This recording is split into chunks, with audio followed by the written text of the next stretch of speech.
बिस्मिल्लाहिर्रहमानिर्रहीम जी। सुबह सवेरे में खुश आमदीद। और सुबह सवेरे आप हफ्ता और इतवार लाइव देखते हैं और बिल्कुल कराची की जो सुबह है वो तो बहुत ही पुरलुत्फ़ और पुरनूर है, चूँकि रिमझिम बरस रही है और वो रिमझिम अल्लाह की रहमत है और वो रहमत को ज़हमत में ना तब्दील हो जाए, कहीं अल्लाह ना करे।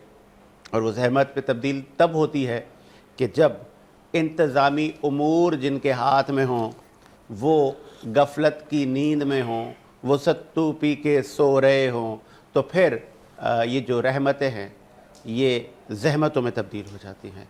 सड़कें तालाब के मंजर शो करती हैं, सेवरेज गटर सिस्टम जितने ये सब उबल के बाहर आ जाते हैं और फिर हमारे मासूम बच्चे, ख़वातीन, बुज़ुर्ग परेशान होते हैं। स्कूल जाने वाले बच्चे परेशान होते हैं, ऑफिस जाने वाले लोग परेशान होते हैं। तो इनको परेशानी से बचने के लिए हमारी Sindh government, city government, Murtaza Wahab साहब जागें, एक्टिव हो जाएं, नालों की सफाई करें, जो आपके ज़मरे में काम आते हैं, जो आपके पास इख्तियारात हैं उनका आप इस्तेमाल करें। इख्तियारात का इस्तेमाल करते हुए कराची के लोगों को अच्छी ज़िंदगी मुहैया करने में अपना किरदार अदा करें। और आज भी हम बहुत सारी बातें करेंगे और फिर एक नाखुशगवार वाक़े को भी हम अपने प्रोग्राम में शामिल करेंगे जो कि सवात में रोनुमा हुआ। सवात में सियालकोट से कुछ कहते हैं ना, पूरे पाकिस्तान में हम लोग जाते हैं बिला खौफ व ख़तर सैर व तफरी के लिए, और ऐसे ही एक सियालकोट की फैमिली गई सैर व तफरी के लिए, चूँकि सवात एक बहुत खूबसूरत शहर है और वहाँ की जो टूरिज़म के मामलात हैं गालबन, अब वो जो जिन जिन का ताल्लुक़ इस महकमे से है वो गफलत की नींद सो रहे थे। और स्पेशली KPK की हुकूमत 2 घंटे तक 18 लोग एक ही घर के, भांजे, भतीजे, हस्बैंड एंड वाइफ, बेटे, बहुत सारे रिश्ते आपस में, बुज़ुर्ग भी थे उसमें। सर सैलाब आ गया, सर अचानक सैलाब आ गया और वो इतना अचानक भी नहीं आया होगा, शोर शराबा हुआ होगा, लेकिन वो जो गुज़रगाहें हैं दरियाओं की आज तक हम वो ना सही कर सके। ये 2012-13 मुझे याद आ गया, तब भी कुछ ऐसा ही हुआ था सवात में। बहुत सारे लोग बह गए थे, बहुत सारे घर बह गए थे, बहुत सारे रेस्टोरेंट थे उन एरियाज़ में वो बह गए थे। तो कहाँ हैं आप लोग? KP की सरकार कहाँ है? अब तो वहाँ दूसरी बार पाकिस्तान तहरीक इंसाफ की हुकूमत है। अली अमीन गंडापुर साहब, आपके लिए लम्हा फ़िक्रिया है कि आप एक हेलीकॉप्टर ना भेज सके जो उनको रेस्क्यू करता, और रेस्क्यू वाले सारे कहाँ थे, ये भी लम्हा फ़िक्रिया है। इस पर भी बात करेंगे कि हमें अपने लोगों की ज़िंदगी बचाने के लिए हर कदम आगे बढ़ना चाहिए। और एक सोशल मीडिया पे भी एक ट्रेंड चल रहा है कि जब हम स्टेडियम में बारिश हो जाती है, जब बारिश का पानी सुखाने के लिए हम हेलीकॉप्टर मंगवा लेते हैं, उसकी हवा से हम पानी सुखाते हैं, तो क्या हेलीकॉप्टर और उसका फ्यूल, उसका जो अखराजात हैं वो भी लाखों में हैं, तो एक हेलीकॉप्टर ज़िंदगियाँ बचाने के लिए नहीं आ सकता था? तो ये भी एक सवाल जन्म लेता है, इस पर भी बात करेंगे। फिर हम बात करेंगे पाकिस्तान की मईशत किस सिमत जा रही है, महंगाई ने कितनी आवाम की कमर तोड़ी है, बहुत सारी गुफ्तगू करेंगे, आपको बिल्कुल भी बोर नहीं करेंगे। इस वक्त जो स्टूडियो मेरे साथ मौजूद हैं, आप मुहाफ़िज़ पाकिस्तान के चेयरमैन हैं और कराची से आपका ताल्लुक़ है। और जब हम कराची की डीप फीलिंग्स की बात करते हैं और जो कराची वाला जिसको हम कहते हैं, तो ये जो कराची वाले का जो एक मनसब है वो सर बड़ा मुश्किल काम है कराची वाला बनना। और वो कराची वाला गनी परवर है, वो सखी है, उसका बहुत बड़ा दिल है, वो अपने घर के अखराजात से, अपनी हलाल कमाई से भी अपने मोहल्ले, अपनी गलियां, अपने सड़क, इवन अपने एरिए की खुद काम में इंटरेस्ट लेते हैं, अपने काम करवाते हैं और अपने शहर के लिए सॉफ्ट कॉर्नर रखते हैं, अपने शहर, अपने सूबे के लिए मोहब्बत रखते हैं, लोगों में भाईचारगी को बढ़ाने के लिए अपना किरदार अदा करते हैं, किसी तरफ के मोहताज नहीं। रेहान सिद्दीकी से जो सर, रेहान साहब खुश आमदीद कहेंगे शो। अस्सलाम वालेकुम। कैसे मिजाज हैं? बदल्ला का करम है आप। सुबह सवेरे जब आप आ रहे होंगे तो गालबन इस रहमतों से गुजरते हुए आ रहे होंगे, बारिश चल रही होगी, है ना? बिल्कुल बिल्कुल। वो जहमत तो नहीं हुई आपको आने? नहीं नहीं, जहमत अभी जहमत नहीं हुई, अभी रहमत से ही होता हुआ जी। कैसा था शहर का माहौल जब आप आ रहे थे? कुछ सड़कें वड़कें कोई टूट फूट का शिकार तो नहीं थी? टूट फूट का शिकार तो आप है लाइव बैठे हैं ना सर। देखिए बात ये और आप अभी की वो कहते हैं ना रीसेंट हालात बताएंगे। असल तो वैसे तो रोड जो है हमारे तकरीबन टूटे हुए हैं तकरीबन, ठीक है ना, वो तो अभी तक बने नहीं है। और जो गैस की लाइनें भी बीच में डली हैं पूरे कराची में। तो वो जितनी भी जगह थी तो तकरीबन जगहें वो बैठ गई हैं। क्यों बैठ गई हैं कि वो सही तरीके फीलिंग नहीं हुई थी, जिसकी बना पर वो बैठ गई हैं। तो अब बारिश आ गई है, जाहिर सी बात है उसने और बैठना है। तो इस तरफ ज़रा आवाम को भी चाहिए कि जहाँ पर गड्ढे हैं वहाँ पर अपनी बाइक्स, अपनी गाड़ी के टायर्स ले जाने की कोशिश ना करें कि आपके साथ हादसा हो सकता है, इसलिए कि वो डैमेज हैं जगहें। और इंतज़ामिया को भी चाहिए कि अब ये बारिश के बाद ही ये सारे मामला होंगे। अब तो एक रीज़न मिल गया कि बारिश हो गई है, तो अब तो वैसे भी काम जो कुछ काम हो रहे थे वो भी अब रुक गए। इख्तलाफ करूं आपकी इस बात से, अगर आपकी इजाज़त हो? जी जी बिल्कुल करें आप। जमहूरियत है ना रेहान भाई? बिल्कुल बिल्कुल। आपने कहा कि वो लोग भी एहतियात करें, लोग भी इज्तनाब करें वहाँ जाने से। ये सारा हम अपने लोगों पर क्यों मलबा डाल देते हैं? क्या लोग घर से ना निकलें सब्ज़ी ख़रीदने के लिए? क्या लोग बच्चों को स्कूल लेके ना निकलें? क्या लोग नौकरियों पे ना जाएं? आपको पता है प्राइवेट नौकरियों में वो बच्चा नहीं पहुंचेगा तो उसको बोलेगा बॉस बेटा अब आप जा सकते हैं घर। तो वो तो मजबूरी की हालत में, फिर इलाज मुआवजे की हालत में उसने तो निकलना है ना हजरत। देखिए बात पता है क्या है, आप बिल्कुल वजह कह रहे हैं, मगर वजह ये है कि हमें अपने लोगों को इसलिए बोलना पड़ता है कि जब हुकूमती काम नहीं हो रहे होंगे तो हमें अपनी जान को सिक्योर करने के लिए तो ये काम करना पड़ेगा ना। आवाम तो बेमौत मारी जाएगी ना अगर इस चक्कर में रहे कि यार ये गवर्नमेंट काम करा देगी और या गड्ढे में कुछ नहीं है। मैंने क्यों ये रिमाइंडर कराया कि आप अपना ख्याल खुद रखें, इसकी बेसिक वजह यही है कि अभी जो गैस की जितनी भी लाइनें डली हैं और उन पर मिट्टी डली है तो वो सब दब चुकी हैं बारिश की वजह से। तो मैंने इसी वजह से कहा है आवाम को, मुझे आवाम की जान की परवाह है ना, इसलिए कहा है कि वो एहतियात करें इस टाइम। अब गवर्नमेंट ने नहीं आना, अगर कोई बच्चा मर जाएगा तो गवर्नमेंट ने सिर्फ एक बहुत ही खूबसूरत सा बयान देना है और इसके अलावा कुछ भी नहीं का। तकलीफ उसी माँ बाप को होनी है जिसका वो बच्चा गया होगा या जिसका वो हस्बैंड गया होगा या किसी का वालिद गया होगा, उन्हीं को तकलीफ होनी है, बाकी किसी को भी तकलीफ नहीं होनी है। ये हकीकत है। इसीलिए मैंने उनकी तरफ फोकस किया कि आप खुद एहतियात करें, बारिश का टाइम है, गड्ढों की तरफ ना जाएं बल्कि रोड की तरफ ही रहें। बहुत अच्छी बात है कि जब आप अपने मोहल्ले, अपने अपार्टमेंट, अपनी सोसाइटी, अपने बेंगलोर जहाँ पे भी आप रहते हैं, उनकी सफाई से लेकर इंफ्रास्ट्रक्चर से लेकर बिजली की तारों से लेकर सड़कों की टूट फूट से लेकर गलियों में पेवर और फर्श लगवाने की जितने छोटे मोटे ये काम होते हैं, बाज़ औक़ात बहुत सारे लोग कहते हैं यार अल्लाह ने मुझे दिया है मैं खुद ही करवा लूँगा, और वो खुद ही करवा भी रहे हैं, जिसको मैंने एक टाइटल दिया है कराची वाले। तो कराची वाले बहुत सारे काम खुद करते हैं, तो लेकिन मैं उनको थोड़ा सा कसूरवार भी ठहराता हूँ कि आप जब सब खुद करेंगे तो फिर आप टैक्स भी तो देते हैं, तो फिर आप टैक्स क्यों देते हैं? टैक्स आप इसीलिए देते हैं कि सरकार आपके काम करवाए, और फिर आप सरकार को क्यों नहीं ख़तो किताबत करते कि आए जी हमारे पास काम करवाएं? फिर आप तो मुतादिद मीडिया चैनल्स पर बैठते हैं, आके वहाँ पर आके अपनी दाद फरियाद करें, आप अपना पैगाम, वो आज तक तो क्लिप बन जाती, क्लिप फ़ौरन भेजें, आप डिप्टी मेयर साहब को भेजें, उनको भी छोड़ें, आप अपने मुतालिका जो आपके टाउन के चेयरमैन हैं उनको भेजें कि भाई ये मैं बोल कर आया हूँ, निशानदेही करके आया हूँ, ये काम करवाओ। और वो नहीं करवाता तो फिर उससे बाला अफसर को आप कंप्लेन, मतलब एक हिरार्की है, एक प्रॉपर निज़ाम है, उनसे करवाए ना काम जिनके पास आपकी गलियों के बजट हैं। वो बजट कहते हैं, मैं तो ऐसे चेयरमैन यूसीस के लोगों को भी जानता हूँ जो मुझे कह रहे थे साजिद भाई पैसे आखिर में बच जाते हैं हमारे पास साल के। मैंने बोला यार तुमने जो बात की 21 तोपों की सलामी आप पर, वो कह रहे हैं पैसे हमारे पास बच जाते हैं, काम ही नहीं होता करने के लिए। तो बताएं, तो आप इनसे काम करवाएं, इनके पास पैसे बहुत पड़े रहते हैं अकाउंट्स में, वो आपके पैसे हैं, अवाम के पैसे। एक ब्रेक लेते हैं, ब्रेक के बाद आते हैं।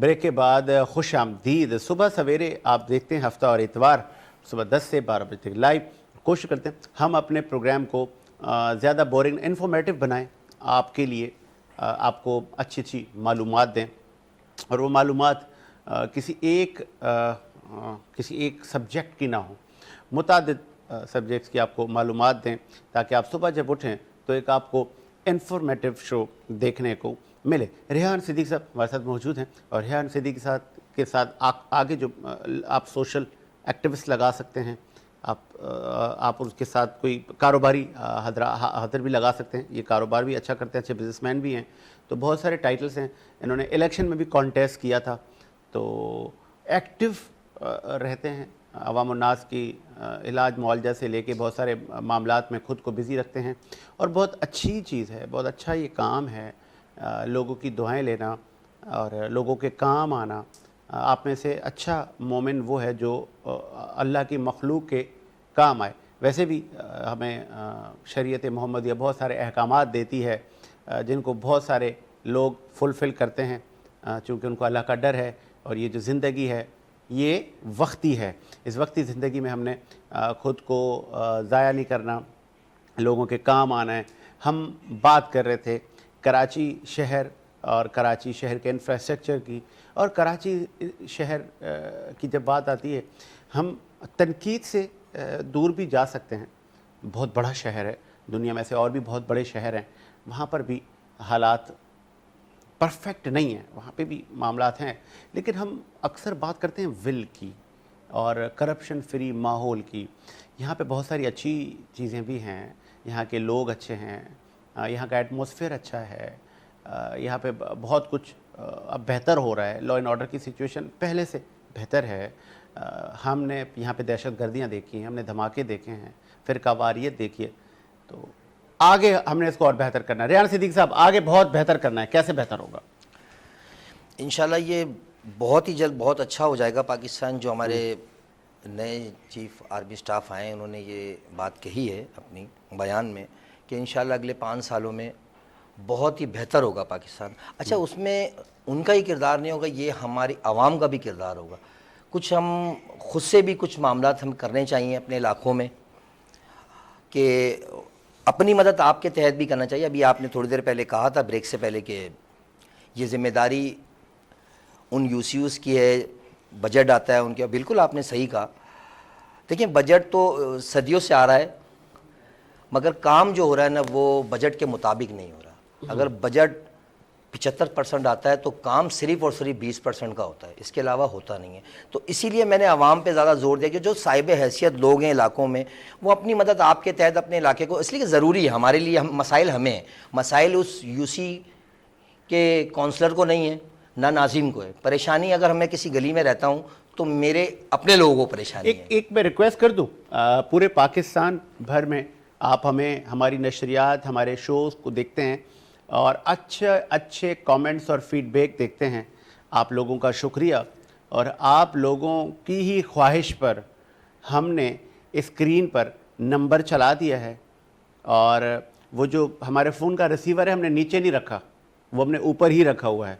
आप हमें कॉल कर सकते हैं, मुझसे, रेहान सिद्दीकी से सवाल कर सकते हैं। आप हमें लाइव देख रहे हैं, कोई भी सवाल हो आपको, चाहे वो कड़वा ही क्यों ना हो, आप सवाल करें, रेहान सिद्दीकी भाई और मैं आपको जवाब देंगे। जी सर, प्लीज़ कंटिन्यू। तो हमें अपनी मदद आपके तहत इसीलिए करना चाहिए कि ज़ाहिर सी बात है हम उन इलाक़ों में रहते हैं।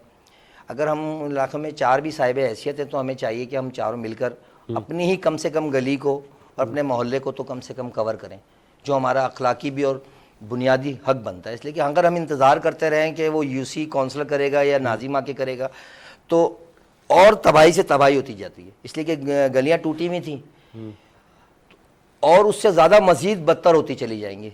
जाहिर सी बात है जब काम नहीं होगा किसी इलाकों में तो वो और ख़राब होती जाएंगी। लाइनें टूटी हुई हैं, जहाँ गड्ढे खुदे हैं वो खुदे के खुदे हैं, काम चल रहा है, बस चल रहा है। अभी आप ये देखें कि जो ये प्रोजेक्ट हसन उस्कार के रोड पर रेड लाइन का बन रहा है, इस प्रोजेक्ट को स्टार्ट हुए हुए तकरीबन 3 साल हो गए।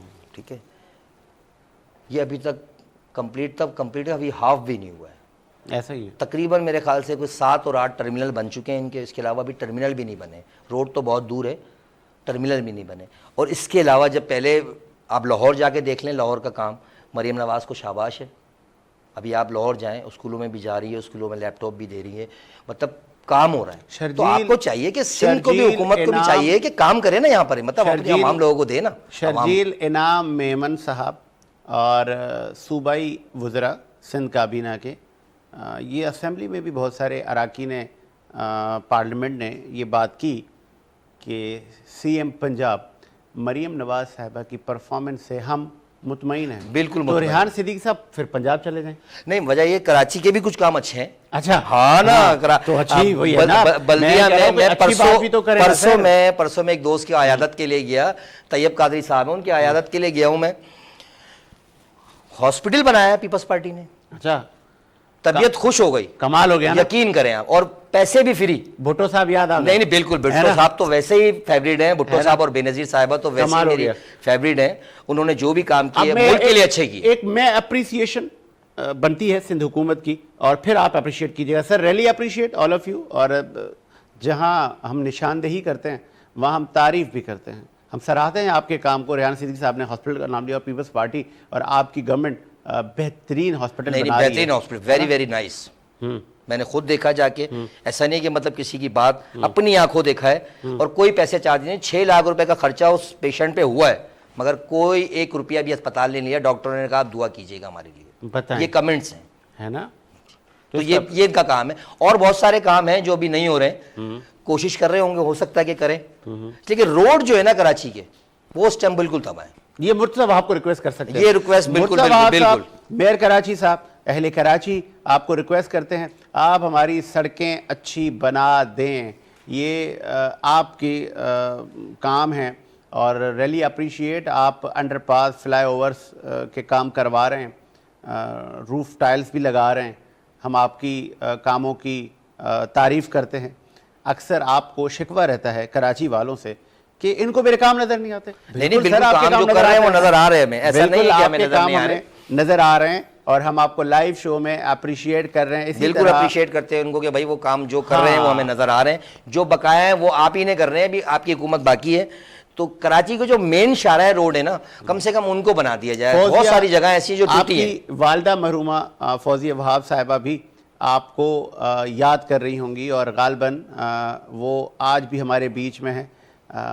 उनकी सर्विसेज और आपकी सर्विसेज, आपकी एक लेगेसी है पाकिस्तान की सियासत में, और स्पेशली पीपल्स पार्टी में। और फिर आपको सपोर्ट है, सिंध हुकूमत आपकी है, सीएम आपका है, फिर वफाकी हुकूमत भी समझें आप ही के कंधों पर खड़ी है। तो आपको हर तरह से सपोर्ट मिलेगी। कहीं ऐसा ना हो, मुझे वो एक, मैं ज़्यादा दूर नहीं जाता, मुझे वो एक सीएम साहब याद आते हैं, उनका नाम था वसीम अख्तर साहब। वो जब जा रहे थे तो कमाल एक्टिंग की आपने, और पेपर उठा के ऐसे फेंके उन्होंने, कहा कि मेरे पास कोई इख्तियारात नहीं थे।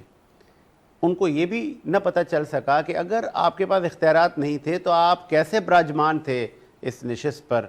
मुझे अगर टीवी होस्ट के इख्तियारात ना हों तो मैं बोलूँगा मैं करूँगा ही नहीं। मैं एक होस्ट हूँ, अगर मुझे इस चेयर पे आप बिठाएंगे और मुझे कहेंगे आप प्रोग्राम को लीड करें तो मैं करूँगा। अगर मुझे कहें आप इधर बैठें लेकिन लीड फलां साहब करेंगे तो मैं बोलूँगा सॉरी आप उन्हीं से करवा लें। तो सर फिर ना बैठें। ये उन लोगों के लिए ये मैसेज है कि अगर आप अपनी चेयर पर बैठने का हक नहीं रखते, इख्तियारात आप इस्तेमाल नहीं कर सकते, आप इतने कॉम्प्रोमाइज़ हैं, तो सर ये सीट छोड़ दें, दूसरों को मौका दें ताकि वो आके इस तामीर और तरक्की के सफ़र में अपना किरदार अदा करें। सही कहा रेहान भाई? बिल्कुल। और क्या सीट है, ये मनसब है, और मनसब का हिसाब तो बरोज़ क़यामत भी देना है हर इंसान ने। मैंने भी देना है, और हर मिनिस्टर ने, हर वज़ीर ने देना है। ऐसा नहीं कि इस दुनिया ही में रहना है, हर इंसान ने मौत का मज़ा चखना है, चाहे मैं हूँ, चाहे साजिद साहब आप हों। क्या बात है, बरोज़ क़यामत तो हिसाब होना है ना। तो कोशिश करें कि बरोज़ क़यामत के चक्कर में ना रहिएगा हज़रत, वो बड़ा सख्त मामला होगा। हाँ, दुनिया ही में सारे मामलात को कर ले। मैं इस पे ऐड कर दूं तो ये बेहतर है। रेहान सिद्दीकी साहब ने कहा कि उसके आसरे पे ना रहें, मेरा मालिक, इस कायनात का रब्बुल आलमीन अल्लाह ताला गफूर भी हैं, रहीम भी हैं, कादिर भी हैं, लेकिन वो जब्बार भी है, कहार भी है। जी, वो कहार भी है। वो खुद अपने आप को कह रहा है कि मेरे कहर से डरें, मेरे जुल्म से डरें। मैं जब गिरता हूँ तो जब्बार और कहार बन के गिरता हूँ। तो मैं जितना शफीक हूँ तो मेरी बहुत सारी वस्फ हैं, मेरे इक़साम हैं। तो ऐसा ना हो कि आप सिर्फ कहें कि अल्लाह रहीम है। बिल्कुल, हमें रहमानियत के और अल्लाह की जो अच्छे चेहरे हैं हम उन पे ज़्यादा बात करते हैं, क्योंकि अच्छाई ज़्यादा हमें डिस्कस करनी चाहिए। एक ब्रेक लेते हैं, ब्रेक के बाद आते हैं।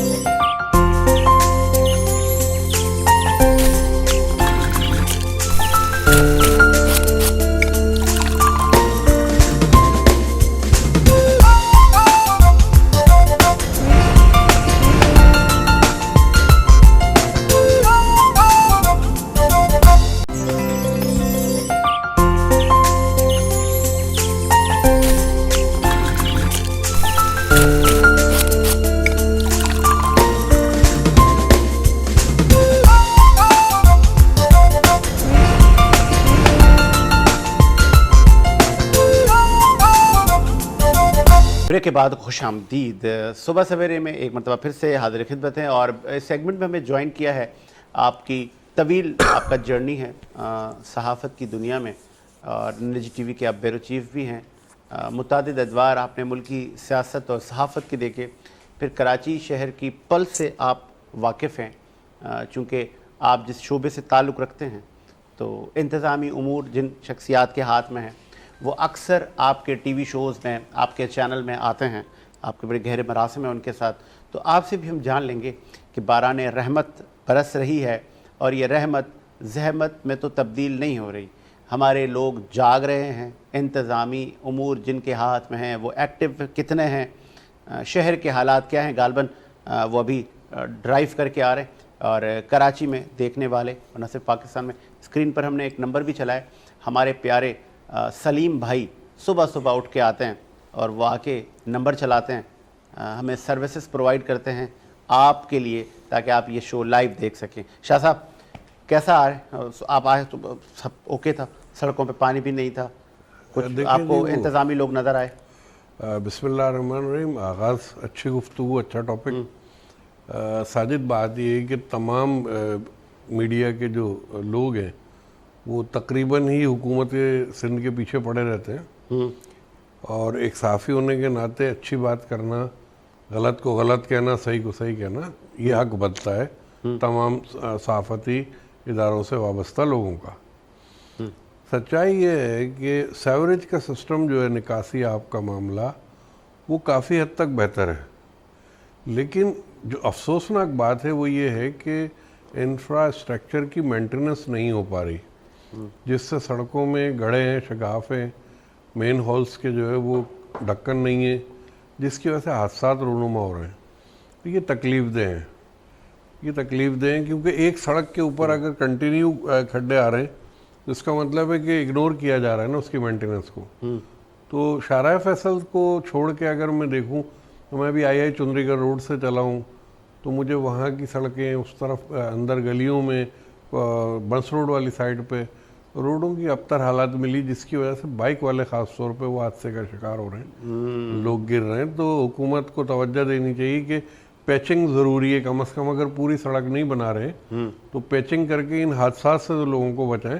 बाकी रह गया सेवरेज का निज़ाम, देखें हमारा कराची शुरू से ही बड़ा डिस्टर्ब रहा है, चाहे वो कोई भी मेयर रहे हों, किसी भी सियासी पार्टी से ताल्लुक़ हो उनका, लेकिन कराची हमेशा सेवरेज के निज़ाम में डिस्टर्ब रहा है, क्योंकि उसकी बड़ी वजह जो है वो एक गुंजान आबाद इलाके जो आबाद हो गए यहाँ पे, जो तामीरात हुई हैं गैर कानूनी, उसमें लोग बेतहाशा आ गए। जब वो लोग आबाद हो रहे थे, कथा कलामी के लिए मादर शाह साहब, जब वो सोसाइटियाँ बन रही थी, कहीं ऐसा मुमकिन नहीं है कि रातों रात बन गई, कोई जादू का चिराग था, उन्होंने ऐसे रगड़ा और वो अचानक बिल्डिंगें और लोग उनमें आ गए और फिर वो हमने देखा कि लोड पड़ गया जी, सेवरेज के निज़ाम पर, सड़कों पर लोड पड़ गया, हैवी ट्रैफिक अचानक सड़कों पे आ गई। हमने तो बनाई थी कार और मोटरसाइकिल के लिए सड़क और वहाँ पे टैंकर आना, तो सब बन रहा था, सालों से बन रहा था, सिंध बिल्डिंग कंट्रोल अथॉरिटी की आशीर्वाद से बन रहा था, सिंध हुकूमत भी देख रही थी, सिटी गवर्नमेंट देख रही थी। फिर अचानक एक साहब यहाँ पे मेरे शो में आके कह के गए कि जी वो पोर्शन बन गए, बहुत सारी आबादी हो गई, तो अब हम कहाँ जाएँ? उसके लिए इंतज़ामात उतनी जल्दी क्यों नहीं हुए? फ़ौरन इंतज़ामात भी होते वैसे ही। देखें जी, यूटिलिटीज़ का इस्तेमाल तो सब ने करना होता है, हर शहरी का हक है। अब तामीरात की जो आप बात कर रहे हैं, 15 साल दौरे हुकूमत अगर मैं देखता हूँ पाकिस्तान पीपल्स पार्टी का, तो MQM ने तो हुआ जो हुआ, चाइना कटिंग वगैरह जो मामलात थे सबके सामने, कोई ढके छुपे नहीं है, वो भी अच्छा नहीं हुआ था इस शहर के लिए। उसके बाद कसर तो पीपल्स पार्टी ने भी नहीं छोड़ी है, इनकी नाक के नीचे गैर कानूनी तामीरात हैं और आज भी पाबंदी होने के साथ साथ, बयानात देने के साथ साथ, सईद गनी के ख़तरनाक बयानों के साथ साथ मुस्तकिल गैर कानूनी तामीरात का अमल जारी है। ओके, हर इलाकों में अभी भी जारी है? अभी भी जारी है, मैं दिखाता हूँ। अच्छा, मुझसे राब्ता मतलब करें, ये तो मेरा नंबर ये वो बात नहीं हुई कि जाओ जो करना कर लो, चिराग तले अंधेरा है ना? अच्छा, जाओ जो कर लो नहीं, जो करो हमें भी बताना। हाँ, जाओ जो कर लो नहीं, जो करो हमें भी बताना। ओके, हिस्सेदार, भाई मैं तो हिस्सेदारी कहूँगा ना, क्यों हो रही है तामीरात, क्यों नहीं रुक रही हैं? आज भी गिदरी PNT colony, Delhi colony Punjab colony जाके देखें, पोश एरियाज को टच करती हैं सारी। क्यों वहाँ तामीरात हो रही हैं? मैं नहीं समझता कि वो तामीरात कोई रुकवा सकता, उसके पीछे हाथ सरकर्दा लोगों के हाथ हैं। और बिल्कुल उससे आवाम को नुकसान ये पहुंच रहा है कि एक 120 गज का प्लॉट था, मकान था, क्वार्टर था, उसके अंदर 6 रिहायशी थे। जब उसके ऊपर 8 मंजिला 6 मंजिला बनेगा और पोर्शन बन जाएंगे तो वो पोर्शंस आपको पता है कि उस 120 गज में फिर 150 लोग आबाद हो जाएंगे। 150 लोग आबाद। मैं रेहान सिद्दीकी साहब से भी ये पूछ लेता हूँ, गालबन जब मैं इनको स्टडी कर रहा था, ये कंस्ट्रक्शन का काम भी करते हैं, आप भी गैर कानूनी पोर्शन बनाते हैं? नहीं, मैं पोर्शन नहीं बनाता। अच्छा। मैं जो कंस्ट्रक्शन का काम करता हूँ, मैं सिर्फ 1 यूनिट बनाता हूँ। अच्छा, ठीक है। इसके तो अलावा जो प्रोजेक्ट मैंने पहले किए हैं, हाँ। 6 मंजिला भी किए, 5 मंजिला भी किए हैं। बुजुर्गवार सही बात कह रहे हैं बिल्कुल, कि हम पोजीशन बनाते हैं, मगर बनाने से पहले ये तो देखें कि लाइनें कब की डली हुई है। लाइन डली हुई है 10 इंची की, और जब लोग वहाँ 150 बस जाएंगे तो वो बेचारी लाइन का क्या कसूर है? वो तो इतने लोग बस गए, वो बर्दाश्त ही नहीं कर पा रही है लाइन। हाँ, लोड ज़्यादा हो गया। लोड ज़्यादा हो गया। तो हमें प्लानिंग, ये गवर्नमेंट की प्लानिंग हमारी नहीं है। अगर हम अप्रूवल देते हैं किसी चीज़ की कि भाई आप बनाए 7 मंजिला, जब हमने अप्रूवल दी है, उनको अप्रूवल मिलती है ना, ऐसे तो नहीं बनाता कोई, अप्रूवल के बाद बनाते हैं। जब अप्रूवल मिली है तो फिर वहां जो पानी की गटर की लाइन जड़ी हुई है उसकी भी तो अप्रूवल दें कि उसको तोड़ें, उसको नहीं डालें, उस हिसाब से जो बिल्डिंग बनी है। हाँ, लोड बढ़ गया ना, आवाम बन गई, 6 बिल्डिंग एक साथ अप्रूवल दे दिया आपने। नहीं, यहाँ पे ये भी तो अलमिया है ना, कागजात में लिख लेते हैं बन गया, नहीं बन गया, नहीं, अप्रूवल मिलती है। मैं काम करने वाला आदमी हूँ ना, फील्ड का आदमी हूँ, अप्रूवल देते हैं। ये अप्रूवल देते हैं कि भाई 2 मंजिला का अप्रूवल है, पहले मिलती है 2 फ्लोर, अप्रूवल मिली, उसके बाद आप बनाए, फिर देते हैं अप्रूवल, फिर तीसरी की और चौथी की भी मिलती है, कोई इशू नहीं। अब जब ये अप्रूवल मिल रही हैं तो आप उस सीवरेज की लाइन को भी तो देखें, उसकी भी तो जब आपने इसकी अप्रूवल दिए तो आपका बनता है कि इसको भी आप क्लियर करें। क्यों? इसी की वजह से तो सबसे बड़ा मसला खड़ा होगा। वो गटरें उबल रही हैं, अब जब उबल रही है तो अवाम परेशान। अच्छा, परेशान कोई गवर्नमेंट का आदमी नहीं होना, किसी ने नहीं होना, जो उस इलाके में रहता है अवाम ने ही परेशान होना है, और किसी ने परेशान नहीं होना। चले तो बेहतर अमल ये है कि हुकूमत को चाहिए कि प्लानिंग के तहत उसको काम करेगी तो हम कामयाब नहीं। तो सिद्दीकी साहब, माजरत के साथ, मतलब प्रोग्राम में हम बैठे हुए हैं, अच्छी बात है, आवाम तक बात जानी चाहिए। और आप जैसा तजर्बेकार आदमी यहाँ मौजूद है, मुझे ये बताइए कि इस शहर के अंदर आप क्या समझते हैं कि अब जो तामीरात हुई हैं, जिन जगहों के मैं नाम ले रहा हूँ, उसके अलावा इंक्लूडिंग लियाकताबाद, औरंगी टाउन, बल्दिया टाउन, दीगर जगहों के भी मेरे पास राब्ते हैं, नाज़िमाबाद, नाज़िमाबाद, नॉर्थ कराची, सुरजानी टाउन, क्या यहाँ पे आप समझते हैं कि लीज प्लॉट्स के ऊपर तामीरात हो रही है, मैप अप्रूवल के साथ हो रही हैं, तमाम कवायद और जवाबित पूरे किए गए? सिर्फ और सिर्फ लफ्जी बात है और लफ्जी काम हुए हैं सारे। आप बिल्कुल वजह सही कह रहे हैं, ऐसा ही हुआ है। कुछ जगह ऐसी भी हैं, लियाकताबाद में जाके देखें, 40 गज का प्लाट है और उसकी 6 मंजिला डाली हुई है। यार मतलब ये स्टैंडर्ड भी नहीं है, कानून भी नहीं बनता इस चीज। इसको गिराएगा कौन? भाईजान, जब मैंने पैसे दे के बनाया है तो गिराने कौन आएगा? पैसे दे के मैं रुकवा भी लूंगा। असल प्रॉब्लम तो यहाँ है हमारे लिए। अच्छा, प्रॉब्लम तो ये है ना, पैसे देके मैंने बनाया है और जब तोड़ने आएगा तो पैसे देके रुकवा लूंगा। क्या बात है। हकीकत ये है, बुरी लग रही होगी, तकरार थोड़ी है, बुरी है बात। एक बात और हकीकत ये है, ये कराची गनी परवर लोगों का शहर है, पाकिस्तान की ये मईशत की शहरग है, और ये कराची मिनी पाकिस्तान है। और गालबन ऐसे छोटे छोटे जो घर बने हुए हैं, इनमें किराएदारी रहती है। जाके देखे लियाकताबाद, किराएदारी रहते हैं। बात सही बोली, लियाकताबाद जाके देखती थी, गलियों में इतनी बड़ी बड़ी। अच्छा, वैसे आपको यूं देखना पड़ेगा, ये सब किराए पे दिए हुए हैं भाई, बने उसके बाद बिके भी हैं, लोग किराए पे भी दिए हुए हैं, कुछ रह भी रहे हैं, कुछ रेंटर भी हैं, कोई मालिक भी हैं, बताएं, मिक्स है उसके अंदर। मगर उस गलियों की हालत तो जाके 9 नंबर की आप हालत देख ले जाके गोश्त मार्केट की तरफ, तो आपको अंदाजा हो जाएगा कि क्या बात हुई। क्या जी, ये जुल्म सितम आखिर कब तक? हुकूमत जागेगी कब तक? एक ब्रेक लेते हैं जी, ब्रेक के बाद हाजिर होते हैं।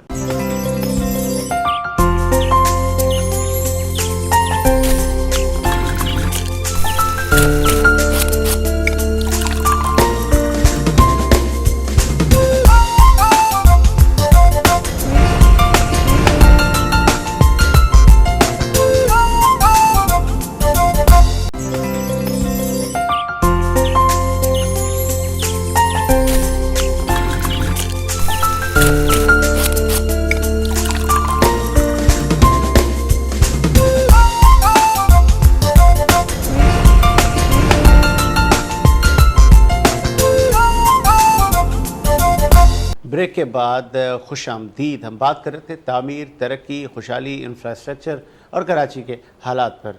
लेकिन कराची अच्छा भी तो है, कराची में बहुत सारे अच्छे काम भी हुए हैं। उन अच्छे कामों को डिस्कस कौन करेगा, इस पर बात करेंगे। फिर के इलेक्ट्रिक की बिला जवाज़ लोड शेडिंग पर भी हम बात करेंगे। शाह साहब, के इलेक्ट्रिक सही है? जी, के इलेक्ट्रिक मेरी नज़र में ठीक है। अच्छा, वो कैसे?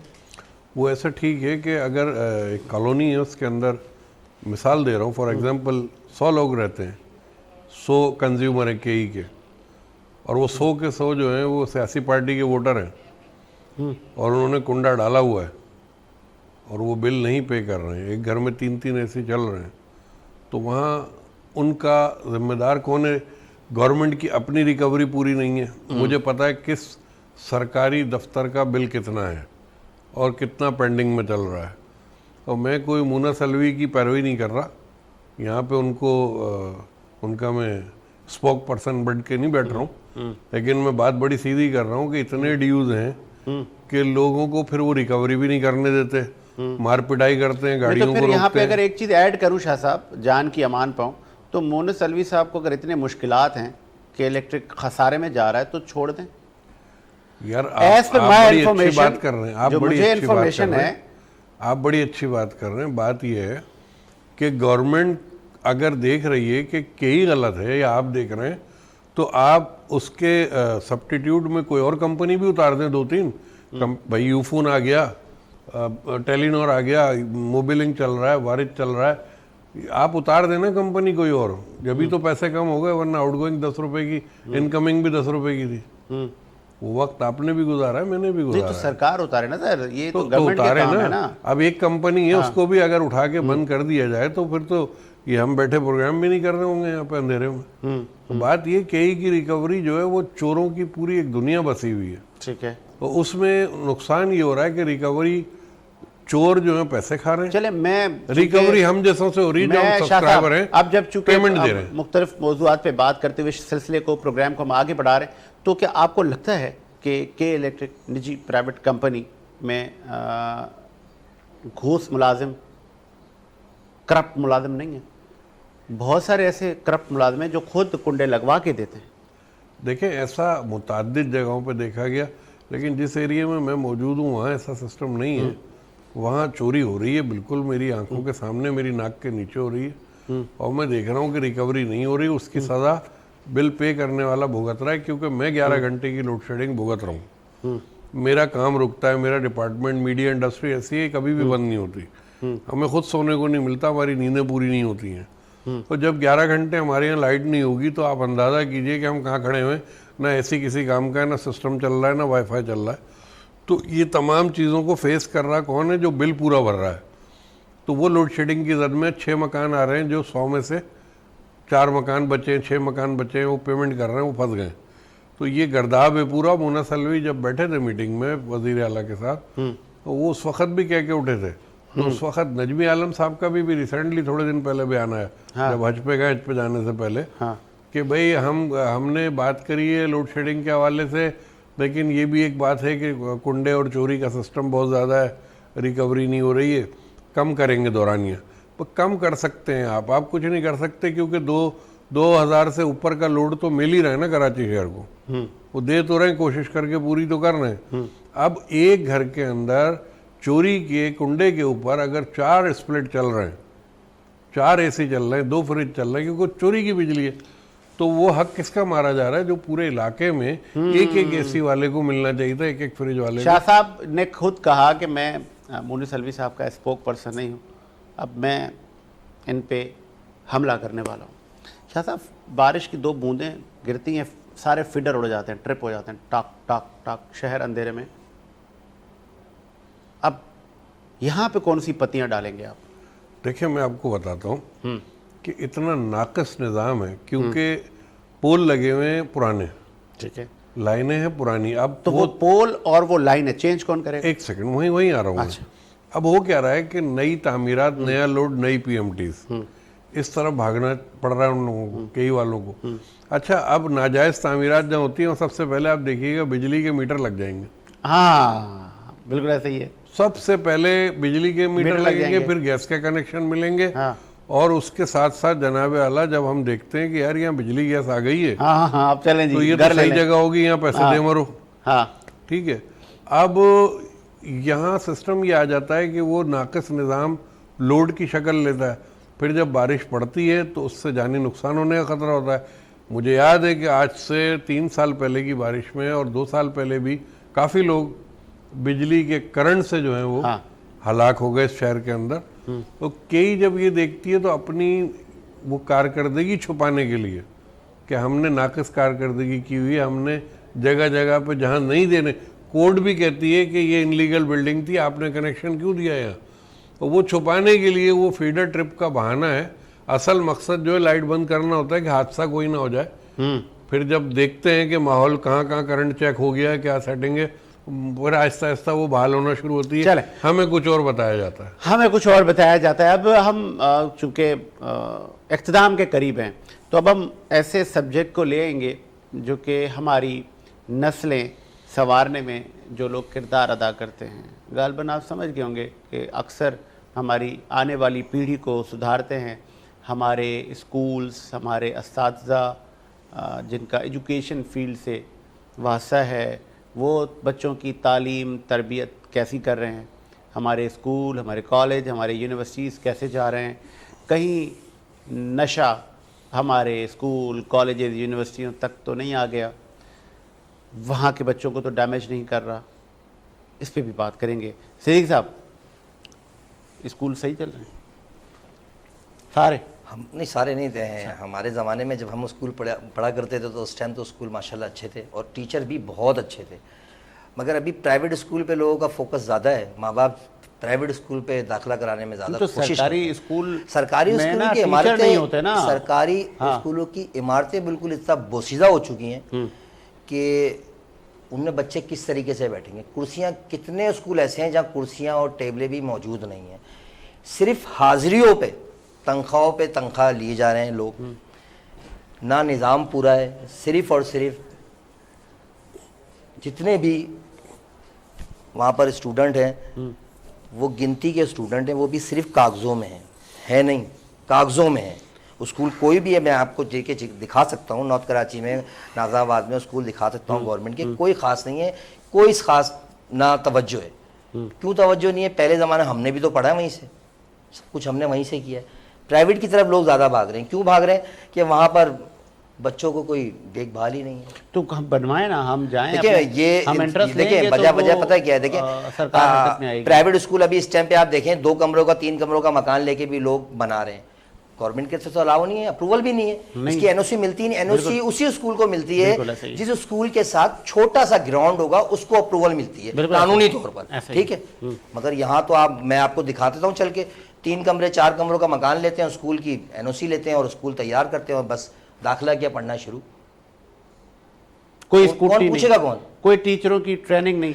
टीचरें तो इतनी नई नई बच्चियां आती हैं कि छोटी छोटी उम्र के मैट्रिक करी हुई लड़कियां, वो क्या मतलब उसको ताजीब देंगी, क्या पढ़ाएंगी वो उन बच्चों को जिनको अपना खुद नहीं पता। मैट्रिक का स्टूडेंट क्या पढ़ाएगा उसको? आप ये तो सोचें जरा। पहले की हम पहले जब हम जवान थे, पढ़ते थे, तो आप बताएं ना, आप भी पढ़े हैं, आपने भी, ऐसा तो नहीं कि आप जाहिल हैं, आपने भी पढ़ा है ना। वो कैसे उस्ताद थे? अभी उस्ताद छोटी छोटी लड़कियों को स्कूलों में रखा हुआ है, वो पढ़ा रही हैं, बस सिलसिला चल रहा है। ये गवर्नमेंट को देखना चाहिए। इसलिए देखिए वजह यह है कि अगर मुल्क को आप तरक्की देना चाहते हैं तो आपको अपने बच्चों को, आने वाली नस्ल को तालीमी याफ्ता बनाना होगा। अगर आपके पास तालीम नहीं होगी और आपके बच्चों के पास तालीम ना हुई तो ये मुल्क और पीछे चला जाएगा। तो लिहाजा मैं हुकूमत वक्फ से भी यही कहूँगा कि आप तालीम की तरफ देखें, वरना इसका हिसाब भी आपने बरोज़े क़यामत देना है। जो जिस मनसब की सीट पर है उसने अपनी मनसब का जवाब देना है। अब जो आप, अच्छा मैं एक ब्रेक लेते हैं और प्रोड्यूसर साहब मुझे ब्रेक का कह रहे हैं और ब्रेक के बाद हम बाकी सिलसिले को आगे बढ़ाते हैं।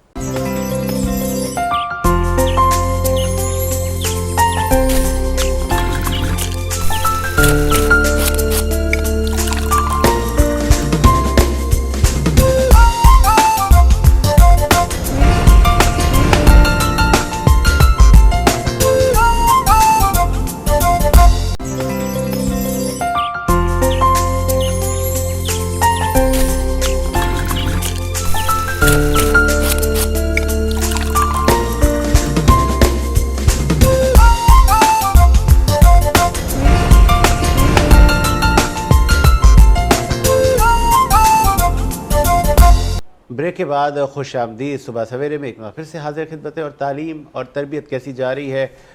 हमारे स्कूल, प्राइवेट स्कूल बहुत ज़्यादा हैं। ऐसा नहीं है कि सारे ही नीले पीले स्कूल हैं, बहुत बड़े बड़े स्कूल हैं, उनका स्टैंडर्ड काफ़ी हाई है और वहाँ पे इंटरनेशनल लॉज को मद्देनज़र रखा जाता है। वहाँ पर एक्टिविटी बेस्ड लर्निंग दी जाती है।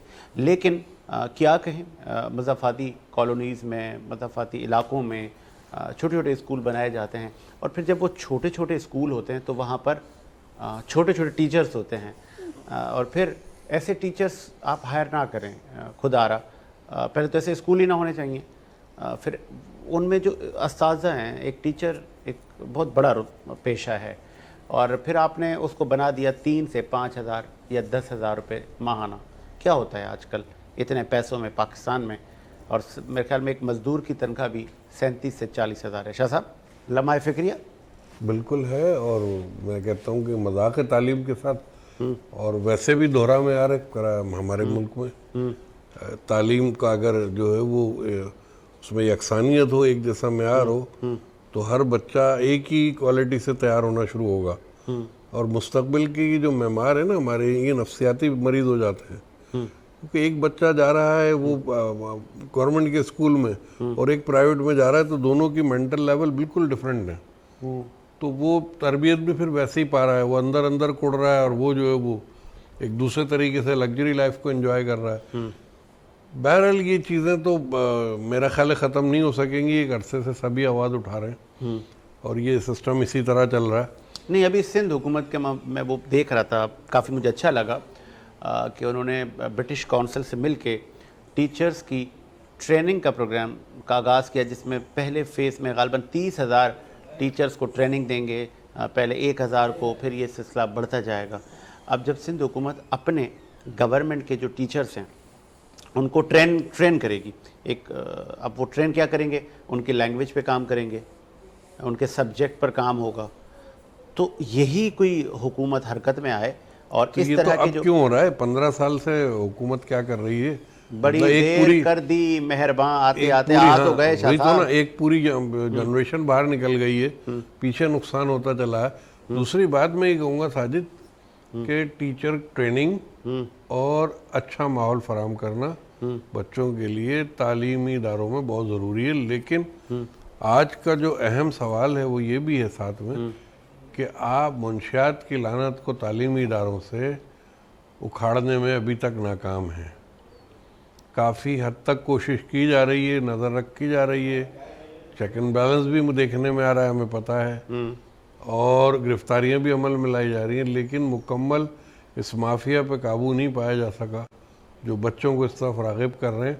पेरेंट्स यकीन करें, आपने अरमगान केस पूरा डिस्कस किया होगा, देखा होगा। हाँ। उस वाक़े के बाद से पेरेंट्स इतने कंफ्यूज हैं अपने बच्चों को बाहर भेजने में। स्कूल की गोइंग जो बच्चे हैं उनकी तरफ से वालिदैन बिल्कुल कॉन्शियस बैठे रहते हैं। गैदरिंग में बच्चे जाते हैं तो माँ बाप परेशान होते हैं। पोश एरियाज़ के अंदर तो बहुत ज़्यादा ये कॉन्सेप्ट हो गया है कि बच्चों को बिल्कुल केयर करनी है, हर तरफ नज़र रखनी है। तो ये मंशियात का जो मामला है, ये जड़ से उखाड़ फेंकना इतना आसान वो नहीं है हदफ। लेकिन मुकेश कुमार चावला और ये दीगर टीमें मिलके, शर्जिल मेमन ने बड़ी मेहनत की, कोशिशें इनकी जारी हैं। और मैं कहता हूँ कि सबसे पहले इससे ये नासूर घुस गया अंदर। ये बड़ा ख़तरनाक नासूर है। मतलब चलो तालीम का अगर दौरा में आ रहे तो बच्चा फिर भी जिंदा सलामत किसी काबिल कुछ तो हो जाएगा, लेकिन वो मंशियात पे लग गया तो वो ना लड़की बचती है ना लड़का बचता। ये बड़ा मसला है। हमें इधर भी ख़ास तौर पे फोकस करना है क्योंकि सभी के बच्चों ने तालीम हासिल करनी है। ये तो यूनिवर्सिटी तक तो बात ठीक थी, लेकिन मुझे याद आ रहा है शर्जील मेमन साहब ने एक प्रेस कॉन्फ्रेंस की, उन्होंने कहा था कि स्कूल भी अब हम स्कूटनी करेंगे। ये तो लम्हा फ़िक्रिया ना शाह साहब, स्कूल में तो 15-17 साल का बच्चा पढ़ता है। बिल्कुल ऐसा ही है। आप देखें ना कि जो मुस्तफ़ा कत्ल केस जो सामने आया है और मकान जिसका मरकज़ी मुल्ज़िम है, उस बच्चे की उम्र क्या थी? मतलब मैं नहीं समझता कि कोई बहुत बड़ा मैच्योर समझदार किस्म का वो बच्चा था। उसकी गैदरिंग के भी सारे लोग मैंने देखे। तो बात ये लोग किस तरह यूज़ हो रहे हैं, क्या मामला चल रहा है। फिर इस नेटवर्क को तोड़ना क्यों इतना मुश्किल हो जाता है? आज भी आप देखें ना कि इंसाफ के मुतलाशी लोग घूम रहे हैं, तंग हैं, धक्के खा रहे हैं, अदालतों में फिर रहे हैं, लेकिन इंसाफ नीचे से ही नहीं मिला। 11 किलो का ट्रक, 11 किलो चर्स का ट्रक रोक के बरामद की गई है चर्स, रोड़ी सेंट्रल जेल के पास। वो 11 किलो चर्स किसकी थी, कहाँ से, ये चीज़ें ख़त्म हो गई। ट्रक कब्जे में आ गया, चर्स बरामद हो गई। उस जड़ तक कौन जाएगा कि 11 किलो चर्स आग, इतनी बड़ी क्वांटिटी में चर्स आ कहाँ से रही थी? ये कब का वाकया गालबन? आप ये discuss करें। परसों मुकेश कुमार चावला साहब की टीम ने, अच्छा। टीम को जो है वो बड़ा सराहा एक्साइज गया वालों है, ने तारीफ मतलब करी इसको गई है। एक्साइज पुलिस ने पकड़ा है। अब बिल्कुल ऐसा ही हुआ है, एक्साइज एंड नारकोटिक्स का काम था। मगर मैं ये पूछता हूँ कि आई उस कहाँ से? नेटवर्क को कौन हाँ। देखेगा? वो नेटवर्क हमें सामने आना चाहिए कि ये वो लोग हैं जो खेल रहे हैं मुस्तकबिल से बच्चों के, नौजवानों के। देखें, पाकिस्तान जो है इस वक्त 64% यंग जनरेशन का कंट्री है। हमें इनको संभालना है, अपनी यूथ को जो है ना, हमने अवेयरनेस देनी है हर मामले में। यूथ हमारी माशाल्लाह बहुत तेज़ है, बहुत सही है। अल्फा बीटा और एआई की पैदाइश आपको पता है कैसी होगी। तो वो हम लोग तो बहुत पीछे हैं उनसे, जबरदस्त। लेकिन उनको फिर भी हमें संभालना है, हमें संभालना है। उनकी केयर करना है। ये लम्हा फिक्री है, ये बदकिस्मती है हमारी सोसाइटी की कि अब हमारे अगर स्कूलों में भी नशावर चीज़ें आ चुकी हैं या आ रही हैं, या उन्होंने पंजे गाड़े हैं, या उस तरफ हमारे बच्चे जा रहे हैं, ये मुस्तकबिल के मेहमान हैं, तो इस पर स्कूल इंतज़ामिया को हरकत में आ जाना चाहिए। जिस तरह सिंध हुकूमत ने निशानदेही की है कि हम स्कूलों की भी स्कूटी करेंगे और उन बच्चों के मेडिकल होने चाहिए। जहाँ पे आपको शक है, ऐसे बच्चों को आप रेस्टिकेट करें, उनको बाबा टाटा उनको ये रास्ता दिखाएं, बाहर का गेट खोलें उनके लिए और उनको बोलें आप जाएं, क्योंकि आप दूसरों को भी बिगाड़ देंगे, ख़राब कर देंगे। फिर ये सिलसिला यहाँ रुकता नहीं है। यूनिवर्सिटीज़, स्पेशली प्राइवेट यूनिवर्सिटीज़ तो गालबन गढ़ है इसका। और फिर इसकी तरसील कैसे होती है, ये इतना नेटवर्क स्ट्रॉन्ग कैसे, इसको कौन तोड़ेगा? बहुत सारे महकमे इस पर काम कर रहे हैं। नशे की आदत से सबको दूर करने के लिए कैंपेन चलाई जा रही है, अवेयरनेस दी जा रही है। फिर मौसमियाती तब्दीली का एक बड़ा मसला है जिस पे हमने दरख्त लगाने हैं, हमने फॉरेस्ट बढ़ाना है। इस पर रेहान सिद्दीकी भाई, क्योंकि कराची को जब आप ट्रैवल गालबन करते होंगे, जब आप जहाज़ पे चढ़ते हैं, कोई ऊपर से जब आप देखेंगे तो सिर्फ आपको घर नज़र आएंगे, एक कंक्रीट से भरा शहर नज़र आएगा। हरियाली कहाँ चली गई? पौधे कहाँ चले गए? ग्रीनरी कहाँ चली गई? जो पार्क थे वो बिल्डिंगें बन गई, जो ग्राउंड थे वो बिल्डिंगें बन गई। तो अब मुझे बताएं कि घास बचेगी कहाँ? बात को समझिएगा। जो ग्राउंड थे ना, बहुत सारे ग्राउंड ऐसे हैं जो मेरी नज़र में भी हैं। वो पहले ग्राउंड हुआ करते थे। मैंने समी के साथ क्रिकेट भी खेली है ना। बताएं। हाँ जी, अंडर हम लोग जब इलाके में थे, समी मेरे इलाके का ही है, मोहम्मद समी। जी जी। अच्छा। हम लोग टंकी ग्राउंड के अंदर मैच खेलते थे। अब वो टंकी ग्राउंड में जाते हैं तो वहाँ मेरे ख्याल से कोई ऑफिस बन गए और वो बिल्कुल क्लीन हो गया, खत्म हो गया, टंकी ग्राउंड खत्म हो गया। टंकी ग्राउंड उसके बाद पीछे चाइना ग्राउंड हुआ करता था। अच्छा। चाइना ग्राउंड हुआ करता था, वहाँ बाजार भी लगता था और हम मैच खेलते थे। 3 पिचें थी उधर, 1 2 3 लंबाई में, बहुत लंबा था वो भी खत्म हो गया। अब जाहिर सी बात है, जहाँ घास लगी हुई थी वो जगहें सारी ख़त्म कर दी जाएंगी, तो फिर यही होना है। अच्छा, किसने करी? मैंने तो नहीं करी, मैं तो नहीं चाहता, इसलिए कि मैं तो खेलने आया था, मैं तो खेलना चाहता था वहाँ पर। ख़त्म तो उस वक्त की गवर्नमेंट ने किया ना। मतलब गवर्नमेंट की बगैर इजाज़त कोई भी सियासी पार्टी हो या कोई भी शख्स हो वो कर नहीं सकता। किसी ना किसी को अप्रूवल मिली, या केडीए से मिली या केएमसी से मिली, वल्लाह आलम, चले बेड़ा गर्क कर दिया। अब जरा आगे बढ़ जाते हैं ना, शहर का बेड़ा गर्क कर दिया। रेहान सिद्दीकी साहब, आपका फेवरेट सियासतदान? मुझे तो भुट्टो बहुत पसंद था, बेनज़ीर भी पसंद है। अच्छा, दोनों। कोई फेवरेट आलिम दीन? मौलाना इलियास कादरी साहब, जो मेरे पीर व मुर्शिद हैं। ठीक है। आप गालबन दर्स व तदरीस से आपका वास्ता भी रहा होगा, गालबन आपने सुना होगा। सिर्फ मौलाना इलियास कादरी तक ही आप पीर व मुर्शिद तक, या कोई और भी कोई मौलाना ताहिरुल कादरी साहब हैं? नहीं, सिर्फ पाकिस्तान ने बड़े बड़े नाम पैदा नहीं, बस सिर्फ वहीं तक मौजूद हूँ। अच्छा, बस। अच्छा, चलें शाह साहब से भी पूछ लेते। शाह साहब, चूँकि एक सहाफ़ी के लिए ये कहना बड़ा मुश्किल हो जाता है कि आप किस सियासतदान को पसंद करते हैं। हमारे यहाँ बड़ा ये मसला है। एक ब्रेक ले लेते हैं और ब्रेक के बाद हम शाह साहब से भी पूछते हैं आपकी पसंद नापसंद।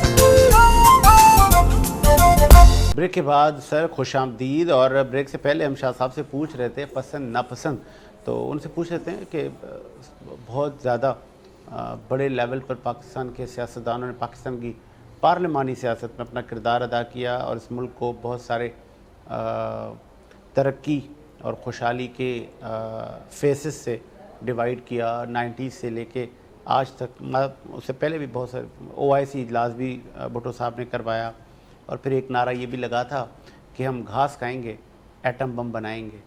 तो अब पसंद नापसंद एक जर्नलिस्ट के लिए बड़ा मसला है, लेकिन मैं कहता हूँ कि इजहार कर देना चाहिए। शाह साहब, उसको पसंद करते हैं आप? किसकी सियासत से आप मुतासिर हुए? देखिए साजिद, अगर मैं मतलब मुताला पाकिस्तान को पूरा स्टडी करूं बैठ के, हिस्ट्री ऑफ पाकिस्तान को, तो कायद आज़म मोहम्मद अली जिन्ना के बाद जो है वो मैंने सियासत देखी नहीं। बार बार जो ये डिक्टेटरशिप आई, जो मामलात हुए, तो वो आने की वजह भी बेसिकली सियासतदानों की गलतियां थी। वरना नामुमकिन था कि एक जमहूरी मुल्क में बार बार इस तरीके का मामला हो। तो आज अगर ये अपनी गलतियां ठीक करके सारे एक पेज पे होके मुल्क के लिए, मुल्क की बेहतरी के लिए काम कर रहे हैं, अप्रिशिएट करता हूँ। बाकी ज़ाती तौर पे तो मैं किसी पॉलिटिशियन को भी जो है वो अपनी नज़र में पसंद नहीं करता। वोट एक कौमी फरीदा, वो डालना होता है मैंने, वो मैं देख लेता हूँ क्या पोजीशन है किसको। एक साहब, एक फॉर्मर वज़ीर आज़म जेल में भी तो हैं। बिल्कुल हैं, तो जाहिर सी बात है। देखिए मैं वही कहूँगा कि आपने 22 साल अगर सियासत में आने की कोशिश की, नहीं आ पा रहे थे, फिर आपने शोल्डर्स यूज़ किए, और जब शोल्डर यूज़ किए तो आपने ये सोचा कि मैं अक्ल कुल बन गया, तमाम पावर बन गया, तो ये दिन तो देखना था। फिर आपने बाइफिकेशन की सियासत शुरू की कि पहले सियासतदानों में जो है वो तफरका डाला, उसके बाद आप इदारों में तफरके डालने लगे, उसके बाद कंट्री के अगेंस्ट चलना शुरू हो गए। नशिस्तों का मामला भी गालबन वो पाकिस्तान तहरीक इंसाफ के हाथ से निकल गया। वो तो कल मामला चैप्टर क्लोज हो गया। वो चैप्टर देखें, वो चैप्टर, अच्छा, वो चैप्टर जब इलेक्शन कमीशन ने डिक्लेयर की थी ये बात, तभी खत्म हो गया था।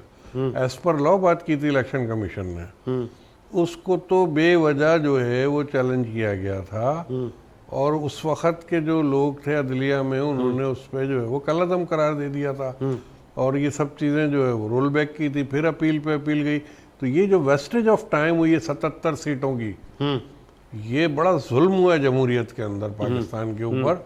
मैं समझता हूँ कि ये जुल्म है, क्योंकि 77 सीटें 2/3 मेजोरिटी को लेके चलती हैं, और जहाँ 2/3 मेजोरिटी आएगी रियासत के पास, तो वो अपनी असेंबली के अंदर रेजोल्यूशन पास कर सकेगी, आराम से आइन में तरमीम कर सकेगी। लेकिन जब ये 77 सीटें पेंडिंग का शिकार रहीं, तो कई ऐसी रेजोल्यूशंस थी जिससे मुल्क को फायदा था, वो रुकी रहीं, जो अब आगे बढ़ेंगी। ये जो खेल चूहे बिल्ली का खेला गया मादरत के साथ एक सियासी जमात की जानिब से, तो उसने मुल्क की बका और तरक्की और सलामती के मामले को तो सोचा ही नहीं ना। कौन सी सियासी जमात? आज भी मैं बड़े उसी तरफ आ रहा हूँ। अच्छा, कि एक अरसे से आज भी वो सियासी जमात जो है KPK में हुकूमत में है। मैं पूछना चाहता हूँ कि KPK में उन्होंने क्या कर लिया? इतने तो लोग पानी में डूब के मर गए। वो उन हलाकतों का खून किसकी गर्दन पे है? वो क्या समझते हैं कि अगर उन्होंने कुछ लोगों को सस्पेंड कर दिया या मुअत्तल कर दिया तो उससे वो दाग धुल जाएगा? आज वहाँ लोग सवाल कर रहे हैं, तो वहाँ की तरक्की के बारे में पूछ रहे हैं, जैसे यहाँ हम पीपल्स पार्टी से पूछते हैं कि आपने इतने साल हुकूमत कर ली, यहाँ क्या किया, तो वहाँ तो ये भी नहीं हुआ जो पीपल्स पार्टी ने यहाँ थोड़ा बहुत कर लिया, बल्कि काफ़ी कर लिया। मैं कहता हूँ ट्रांसपोर्ट में शर्जील इनाम मेमन ने जो है वो कसर नहीं उठा रखी है और हर तरीके से जो वो सहूलत फराहम करने की कोशिश कर रहे हैं। ये नई बसें मतलब भी, ये कि शर्जील इनाम मेमन को आप अप्रिशिएट कर रहे हैं? मैं बिल्कुल करता हूँ। मैं ये कहूँगा उनको कि जब वो ट्रांसपोर्ट के हवाले से काम कर रहे हैं, पब्लिक के फेवर में कर रहे हैं ना, तो कम से कम गवर्नमेंट से ये भी कहें कि इन बसों के हिसाब से सड़कें कर दें। अच्छा, मिनिस्टर तो बहुत सारे, वाई शर्जील इनाम मेमन? बिकॉज कि उन्होंने कराची को पिंक बस सर्विस दी, खवातीन को स्कूटर्स दिए, या वो अपनी और भी मिनिस्ट्री स्कीम से है। संजीदा है? अच्छा, और भी स्कीम है? और भी स्कीम। अच्छा, इसका मतलब ये फ्यूचर के सीएम है? में भी कबल वक्त होगा कहना, क्योंकि जो इस वक्त सियासी पोजीशन हो रही है यहाँ कराची और सिंध में तरक्याती कामों के हवाले से, वो बड़ी कमज़ोर है। ज़बरदस्त। और शर्जील इनाम मेमन, रियली अप्रिशिएट आप की जो मिनिस्ट्री है, गालबन तमाम मकातिब फ़िक्र उससे खासे मुतमईन नज़र आते हैं। मुतासर हैं, मुतासर हैं। कौन प्रोग्रेस है उनकी। मैं कहता हूँ कि उनको अगर ये बल्दियात का निज़ाम दे दिया है तो मैं समझता हूँ कि 6 महीने में तमाम चीज़ें सीधी हो जाएंगी। ना करें साहब, जितना वो strict ना है। करें शाह साहब, ऐसा नहीं कि ये हमारी आवाज़ सीएम तक जाएगी और ये मिनिस्ट्री मिलना चाहिए उनको। बिल्कुल। और मैं फिर कहता गालबन हूँ, कराची नहीं की मेरे, है ना, अल्हम्दुलिल्लाह मेरे रवाबित हैं और मेरे इदारे के भी रवाबित हैं। हाँ।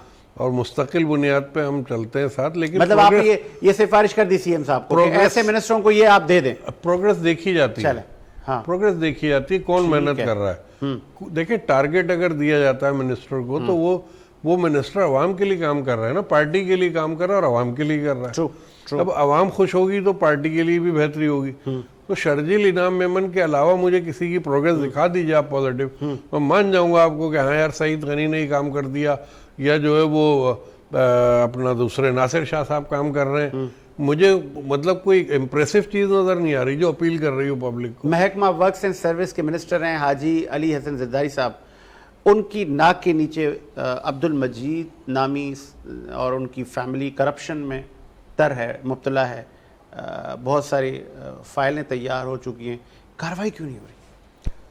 यार बड़ी बड़ी चीज़ें, बड़े नफीस आदमी हैं हाजी अली हसन ज़रदारी नाकदीन साहब। की राय ये होती है ऐसी जगहों पे हाँ, कि पॉलिसीज़ को देखना पड़ता है। देखिए, कहीं आप, क्योंकि वो शिकवा कर चुके हैं हाजी अली हसन ज़रदारी साहब मीडिया के स्पेशल लोगों के लिए कि यार पता नहीं क्यों मेरे खिलाफ कैसे लोग, वो उनको तो निशानदेही की जा रही है कि एक्शन लें। नहीं देखे, कोई ना कोई वजूहात होंगी और कोई ना कोई ऐसी बाज़ दफ़ा चीज़ें आ जाती हैं आड़े। हाँ, अभी आपने देखा होगा एडिशनल चीफ सेक्रेटरी के हवाले से क्या मामला उठ रहे थे, और वो कि जी उनको जो पेरोल कर दिया और फलाना कर दिया, तो वो इश्यूज जब हमारे पास सही खबर आई तो हमें बड़ा अफसोस हुआ कि तकरीबन मीडिया ने जो है ना उसको गलत चलाया था। तो बहुत सी चीज़ें दिखती कुछ और हैं, होती कुछ और हैं, और गहराई का डेप्थ का अंदाज़ा उन लोगों को होता है जो फील्ड में होते हैं। तो मैं समझता हूँ कि पॉलिटिशियन भी अपने अपने हिसाब से काम कर रहे हैं, लेकिन शर्जील इनाम मेमन की मैं दोबारा बात करूंगा कि अगर शर्जील इनाम मेमन साहब तो मतलब क्रेडिट ले गए, रियली अप्रिशिएट। चले रेहान सिद्दीकी साहब, चूँकि सिंध काबीना की ये तीसरा हैट्रिक और चौथी बार बल्कि आ गए, आप किसको पसंद करते हैं? किस मिनिस्टर की मिनिस्ट्री से उनके काम? सही बात कह रहे हैं कि शर्जील मेमन ने जो काम किए, बसें निकाली हैं और ये बसों का काम किया है, ये आवाम की सहूलत का काम है ना। ऐसा तो किसी भी मिनिस्टर ने अभी तक नहीं किया है। अगर कोई शख्स अच्छा काम करता है तो हमें उसे अप्रिशिएट करना चाहिए, चाहे वो किसी भी सियासी पार्टी। तो हमें इससे मतलब नहीं है कि वो पीपल्स पार्टी से या कोई मुस्लिम लीग से है। जैसे भी मैंने पिछले लफ्ज़ कहे कि मरीम नवाज साहब ने काम किया, तो मतलब अगर शर्जील मेमन ने काम किया तो हमें बोलना चाहिए कि यार उस शख्स ने काम किया है, बसें बनाई और भी काम करने की कोशिश कर रहे हैं। तो जाहिर सी बात है आपको चाहिए पीपल्स पार्टी को कि उन्हें और आगे लाए, कि वो और अच्छा काम करके दिखाने की कोशिश करें अवाम। तो बाकी भी तो करें ना सर, देखिए देखिए भी तो लाएं। हर शख्स ने अपना अमाल का, अपने काम का, अपनी जगह का हिसाब देना है। अगर शर्जील मेमन साहब काम करें तो अल्लाह तबारक व तआला भी उनके साथ वैसे ही मामलात करेगा, और जो शख्स काम नहीं कर रहे हैं तो उनके साथ भी उनके जैसे ही मामलात होने हैं। वो ना सोचे कोई कि मैं मिनिस्टर की सीट पे बैठा हूँ, मैं अपने फ़राइज़ पूरे नहीं कर रहा हूँ तो शायद अल्लाह खुश है, तो ऐसा नहीं है। अल्लाह ने अगर आपको मनसब की सीट पे बिठाला है तो आप उस मनसब की सीट को समझें। सही बात वो है। बहुत जरूरी है। जिस नशिस्त पर आप बैठे हैं उन इख्तियारात को समझें और इस पर एक अपने ब्रेक लेते हैं। इख्तियारात को और हाँ। अपनी सीट के अवाम के लिए खिदमत का रास्ता बनाएं। बनाएं। अगर अवाम की बिल्कुल खिदमत का बनाएं। रास्ता बनाएंगे हाँ। तो इंशाल्लाह अवाम की भी दुआ आपके साथ होगी और अल्लाह तबारक व तआला भी आपके साथ। चले जी, गालिबन अभी हमारा लास्ट सेगमेंट है और एक ब्रेक लेते हैं, ब्रेक के बाद हाजिर।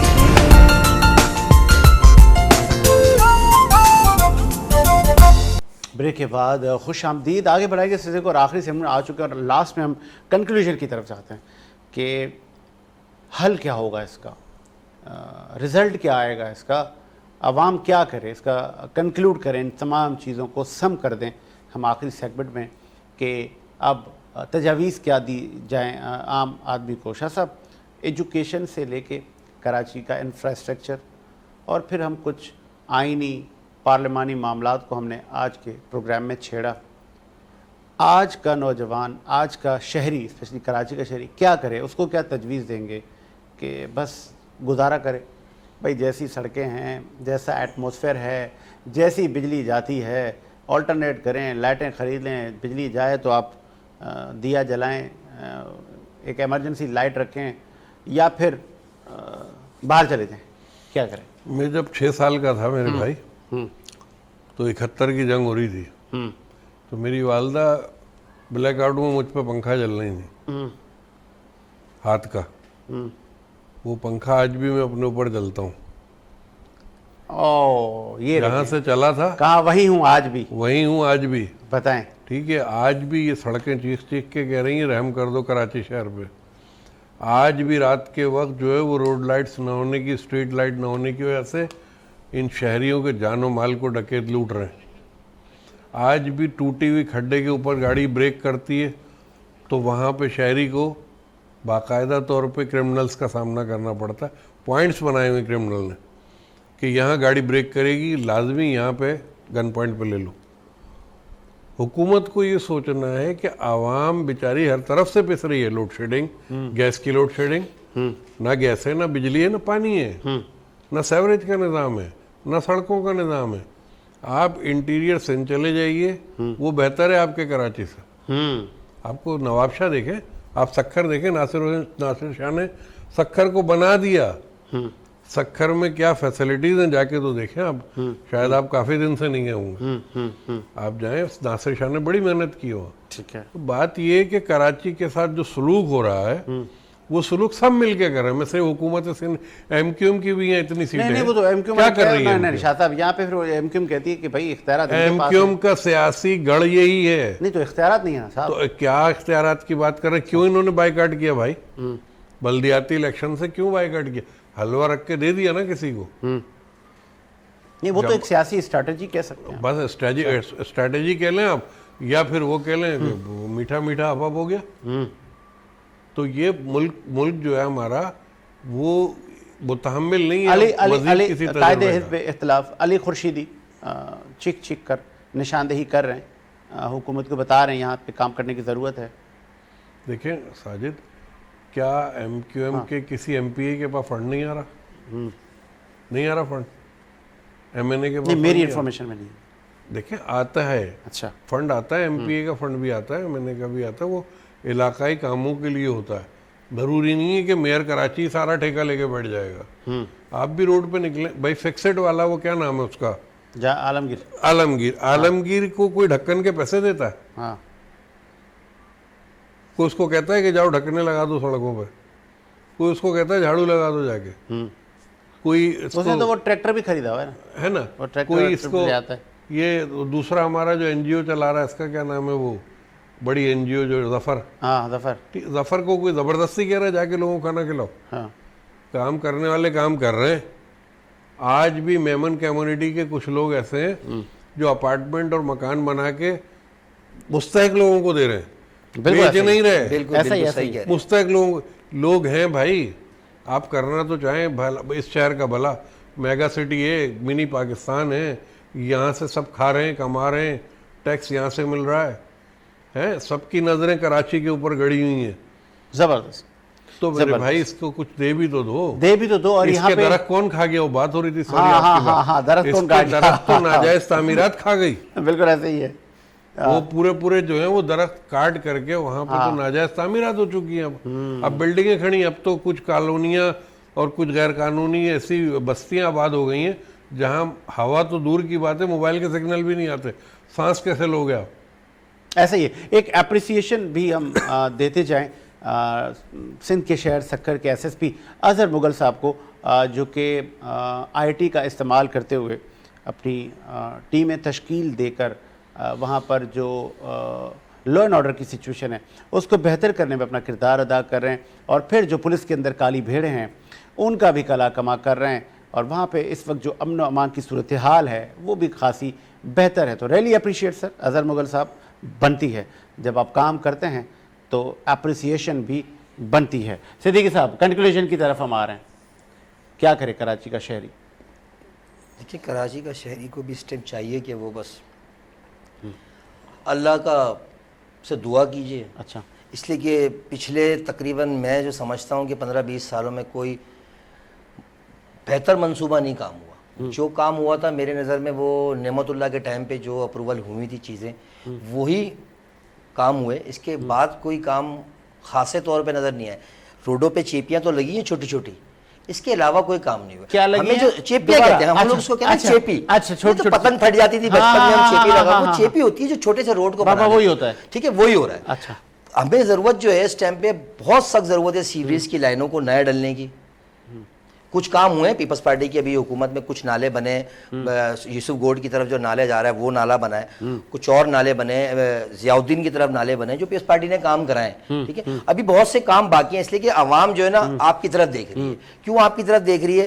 कि जैसे कि सही साहब ने कहा कि एमक्यूएम ने तो कह दिया कि भाई बजट नहीं मिला। बजट सबको मिलता है, ठीक है, हर एमपीए हर एमएनए को एक एक महदूद बजट मिलता है, और अगर वही बजट वो अपने इलाकों में, सिर्फ अपने इलाकों का करे, हम नहीं कह रहे कि पूरे शहर में जाए, अपने ही इलाके को अगर वो आधा बजट भी लगा दे तो मैं समझता हूं कि पूरा कराची सही हो सकता है। अगर ये तमाम एमपी जो जीते हैं, एमएनए एमपी, अगर वो अपना आधा आधा बजट भी अपने अपने इलाकों में लगाए तो पूरा कराची सदर गया। जो हमें ज़रूरत है, जैसे कि सीवरेज की ज़रूरत है, पानी नहीं आ रहा उसकी ज़रूरत है, लाइट की ज़रूरत है, ये सब हो सकता है अगर ये चाहें, अगर ये ईमानदारी के साथ उस काम को अंजाम दें तो ज़रूर हो सकता है। ज़रूर हो सकता है। विल की इसका मतलब है कमी है। और रैली आप दोनों मेहमानों का शुक्रिया, और एक एप्रिसिएशन वाटर बोर्ड के एक बहुत ही अच्छे ईमानदार अफसर राशिद अहमद सिद्दीकी साहब के लिए भी। आप जब एंटी थेफ्ट में थे आपने ताबड़तोड़ हमले किए, कई वाटर हाइड्रेंट आपने मसमार करवाए, उनको क्लोज़ करवाया, जो कि गैर कानूनी काम कर रहे थे, उनमें मुलविस थे। आपका भी बड़ा किरदार है, स्पेशली महकमा वाटर बोर्ड के लिए। सर, आपके लिए भी हमने बहुत सारे खराज तहसीन और अप्रिशिएट किया आपके काम को।